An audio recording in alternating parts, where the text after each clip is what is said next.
मैं हूं विवेक और ये है बाकी डीओयू ग्रैंड सूमो आर्क का एपिसोड नंबर 4। अगर इसके पहले वाले एपिसोड्स नहीं देखे हैं तो जाकर देख लो, वरना स्टोरी अच्छे से समझ में नहीं आएगी। फिलहाल लाइक और सब्सक्राइब भी कर देना चैनल को, साथ ही साथ let's roll the intro. Episode की शुरुआत में हम देखते हैं हमारे क्यूट सुकोने को, और यहाँ पर जो है वो नहा धोकर बिल्कुल अपने बाल को रेडी कर रहा होता है। वो एकदम से बहुत सारा जेल एक बार में लेता है और अपने बालों को संवारना शुरू कर देता है। एकदम से वो देखते ही देखते पूरा बांध बुनाई के अपने बाल को रेडी कर लेता है। खैर सुकोने अपने इन सब चीजों में लगा होता है। वहीं दूसरी तरफ हम देखते हैं कि यहाँ पर एक पुराने रिकीशी मिलने के लिए आए होते हैं टोकुगावा से। उतने में ही कि अचानक से सुकोने वहाँ पर एंट्री लेता है और उन सब से कहता है, माफ करिएगा इतना देर इंतजार करवाने के लिए। दरअसल यहाँ पे मेन बात यह चल रही होती है कि सुकोने का अगला अपोनेंट कौन होगा, और यहाँ पर ये बहुत ही लेजेंडरी रिकीशी होते हैं, तो इसलिए सुकोने इनका तारीफ करता है। यह सुकोने को थैंक यू बोलते हैं और उसे यह भी बताते हैं कि अब वो सुकोने से नहीं लड़ सकते क्योंकि वो रिटायर हो चुके हैं, लेकिन कुछ और प्लान्स हैं उनके पास सुकोने के लिए। और ऐसे ही सीन चेंज होता है और यहाँ पर हम देखते हैं रात हो चुकी होती है टोक्यो में, और सुकोने के सामने और कुछ योकोजुनास खड़े होते हैं जो कि काफी अच्छे लेवल के होते हैं। अब यहाँ पर सुकोने पूछता है तो यही कंक्रीट में शुरू करना है क्या। उतने में ही एक बंदा उसके पास आता है जो कि योकोजुना ही होता है। वो कहता है तुम्हारी हिम्मत कैसे हुई ऐसा पूछने की, और ऐसे ही वो धक्का देने की कोशिश करता है सुकोने को, लेकिन खुद ही धक्का जाता है। वाह। फिर यह सब देखने के बाद जो मेन योकोजुना होते हैं वो अचानक से रुकने को बोलते हैं उन्हें और अपने कपड़े को उतार देते हैं और कहने लगते हैं, अरे मैं समझ गया हूँ, तुम यहाँ के योकोजुना नहीं हो, तुम कहीं और के प्रैक्टिशनर हो। यहाँ पर हमारे रास्ते में तुम्हें जानबूझकर भेजा गया है ताकि तुम हमसे लड़ सको। वैसे तो ये हमारे सुमो एसोसिएशन के खिलाफ है, लेकिन फिर भी तुम चाहो तो हम यहाँ शुरू कर सकते हैं। उतने में ही हम देखते हैं कि वहाँ पर पुलिस वाले आ जाते हैं और उन्हें रोकना शुरू कर देते हैं,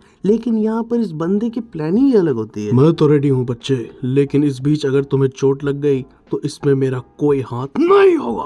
वो अचानक से एकदम भिड़ जाता है सुकोने के ऊपर, एकदम से उसे कुछ दूर धक्का भी देने में कामयाब हो जाता है, लेकिन यहाँ पर उठा के पटकने की कोशिश उसे वो कर रहा होता है, लेकिन वो कर नहीं पा रहा होता।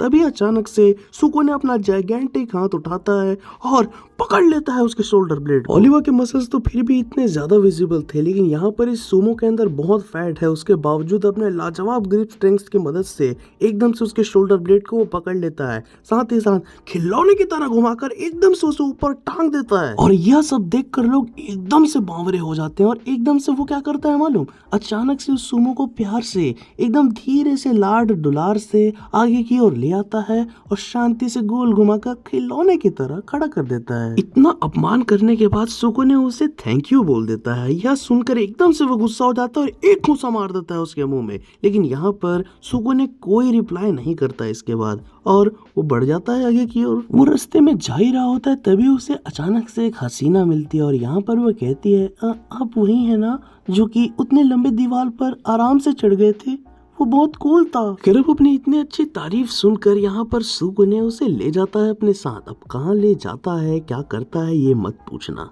बस उससे लड़की मिल गई भाई। और तभी हम देखते हैं यहाँ पर फाइट देखने की चाह से वो रिटायर्ड सुमो आ जाते हैं और कहते हैं मानना पड़ेगा ये बंदा हैंडसम तो है। और तभी आता है अगला दिन, और यहाँ पर हम देखते हैं दैनिक भास्कर हरिभूमि हर पेपर्स में एकदम फ्रंट में छपा होता है यह खबर कि किस तरीके से सुमो एसोसिएशन के एक बंदे को हरा दिया। यहाँ पर सुकोने ने हराया क्या, बेइज्जती कर दी होती है, और यहाँ पर वो बंदा अलग डांट खा रहा होता है अपने बॉस से। तभी सीन होता है चेंज, और यहाँ पर हम देखते हैं कि यहाँ पर टोकुगावा अपने दानों को मछलियां डाल रहे होते हैं और यहाँ पर अपने रेजिस्टेंस को बता रहे होते हैं कि किस तरीके से वो खुद देखने के लिए गए थे उस डायमंड बने कोल को, और उतने में ही उसे वहाँ पर सुकोने भी देखने को मिल गया।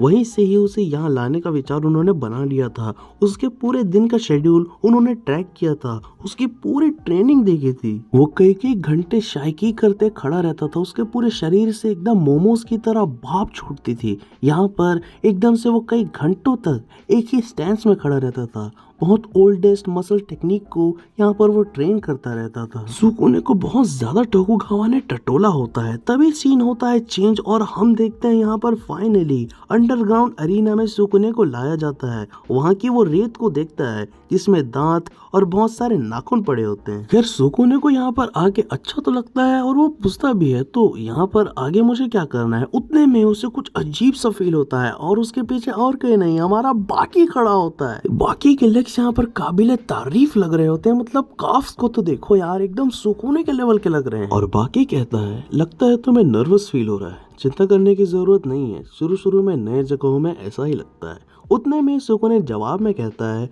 मुझे लगता है कि तुम्हें यहाँ का बहुत ज्यादा एक्सपीरियंस है। बाकी कहता है, हाँ बिल्कुल है। तो सुकून अचानक से स्टैंस में आ जाता है और कहने लगता है, तो अपना एक्सपीरियंस मेरे साथ बांटोगे लिटिल योकोजुना। यहाँ पर बाकी को लिटिल योकोजुना कहा होता है यार सुकुने ने। इसी के साथ एपिसोड समाप्त हो जाता है। अब सुकुने ने इतनी बड़ी बात कही है तो कुछ तो सोच कर करी होगी। खैर आगे तो हमें पता चल ही जाएगा, तो इसीलिए वीडियो को लाइक और चैनल को सब्सक्राइब कर लो। आज के लिए बस इतना ही। Love you all, I am out.